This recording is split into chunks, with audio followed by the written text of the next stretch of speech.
High to all. నిన్న ఒక 4 fruits names తెలుసుకున్నాం హిందీలో. ఈరోజు ఇంకో 4 నేర్చుకుందాం. రోజు కొన్ని నేర్చుకుందాం. అంతా ఒకటేసారి నేర్చుకోవాలంటే నేర్చుకోలేం కదా.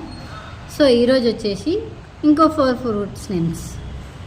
ఫ్రూట్స్లో చాలా రకాలు ఉన్నాయి. సో మనమైతే ప్రస్తుతానికి ఒక 4 నేర్చుకుందాం. పుచ్చకాయ, తర్బూజ్. పుచ్చకాయని తర్బూజ్ అని అంటారు. ద్రాక్షని అంగూర్ అని అంటారు. సో ద్రాక్షని అంగూర్ అని అంటారు. అండ్ అంగూరా అని కూడా అంటారు కొంతమంది, మన ఇష్టం అది. కానీ హిందీలో అయితే అంగూర్ అని అంటారు. అండ్ దానిమ్మని అనార్ అని అంటారు.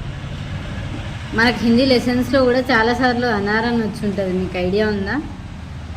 ఇంకోటి అందరికీ బాగా యూజ్ అయ్యేది, హెయిర్కి బాగా యూజ్ చేసేది ఉసిరికాయని ఆమ్లా అని అంటారు.